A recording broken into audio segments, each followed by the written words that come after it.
Yeah. It's freezing, and I survived by whatever you want.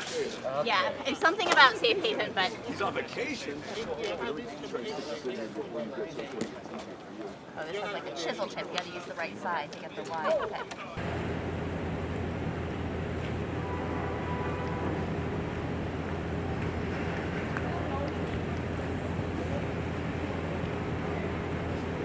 当那什么玩意儿？当毛毛呀！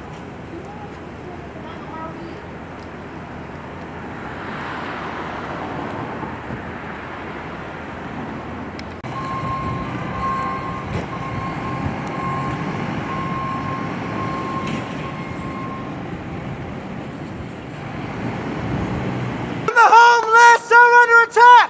What do we do? Stand up, fight back! The homeless are under attack! What do we do? Stand up, fight back! What do we do? Stand up, fight back! What do we do? Stand up, fight back! This is not the first time such acts have been committed against homeless New Yorkers, but I hope it is the last. Across the country, we are seeing attacks made against homeless people. Many resulted in the death of a homeless person, as was the case with one of the victims from yesterday's attack.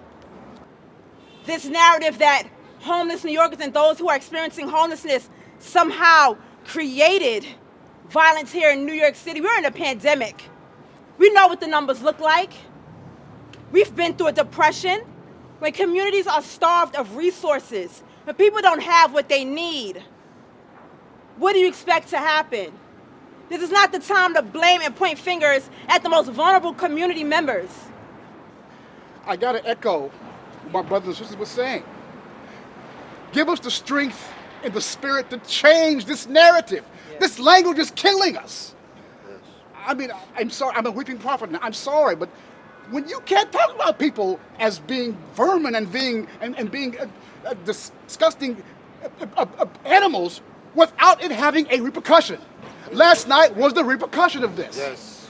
We have to redouble our efforts and make it clear to our leaders that we need safe haven beds.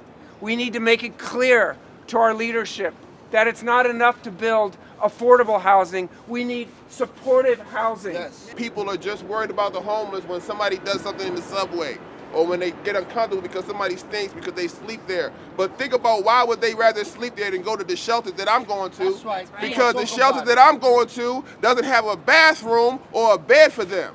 Yes, the shelter that I'm going to is staffed by people who were just as homeless as them. People that are living in one shelter and working in another. So we're talking about rapidly and radically expanding the number of safe haven beds offered to people experiencing street homelessness. People don't just need to be crammed inside of shelters for shelter's sake. They need to have the kinds of accommodations that meet their unique needs. But make no mistake, we are also here calling for the elimination of homelessness, for the creation of public policy and the passage of public policy and a city and state budgets that actually put the money where our values are.